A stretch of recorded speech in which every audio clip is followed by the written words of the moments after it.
Start.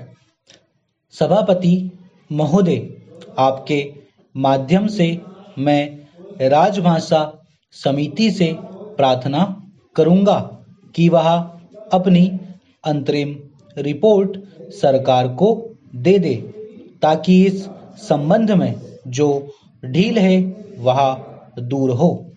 आज संसार के लगभग 100 विश्वविद्यालयों में हिंदी पढ़ाई जा रही है।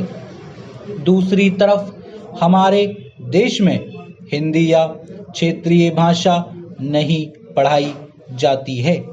भारत सरकार की नीति के अनुसार भारतीय भाषा शिक्षा का माध्यम होनी चाहिए, लेकिन कहीं भी भारतीय भाषा माध्यम नहीं हो पाई है।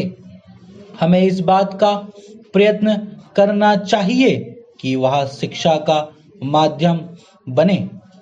इस संबंध में 1-1 करोड़ रुपया केंद्र सरकार ने प्रत्येक राज्य सरकार को दिया, जिससे हिंदी का अच्छा प्रचार हो सके और साथ ही अन्य भारतीय भाषा का भी विस्तार हो सके।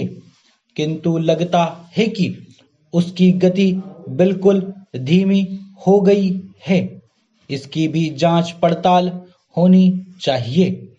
हमें इस बात का पता लगाना चाहिए कि अगर गति नहीं आई तो क्यों नहीं आई और उस संबंध में क्या व्यवस्था की जानी चाहिए। सभापति महोदय, संयुक्त राष्ट्र संघ की एक भाषा हिंदी भी होनी चाहिए।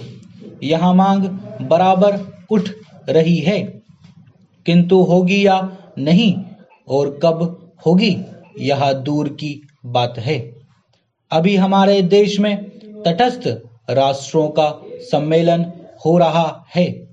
मैं समझता हूं कि भारत की भूमि पर इतना बड़ा अंतर्राष्ट्रीय सम्मेलन पहले कभी नहीं हुआ था। इसका श्रेय वर्तमान सरकार को और श्रीमती इंदिरा गांधी को है। किंतु मैंने सुना है कि वहां भी हिंदी भाषा का प्रयोग नहीं होगा। हिंदी की व्यवस्था अवश्य होनी चाहिए। केवल 4 भाषाओं की व्यवस्था वहां पर की गई है। अगर यह सूचना गलत है तो बहुत अच्छी बात है। हिंदी की व्यवस्था अवश्य होनी चाहिए। अगर ऐसी व्यवस्था नहीं हुई तो जो प्रतिनिधि बाहर से आ रहे हैं वे क्या सोचेंगे। जिस देश की अपनी भाषा नहीं है उसकी क्या उन्नति हो सकती है।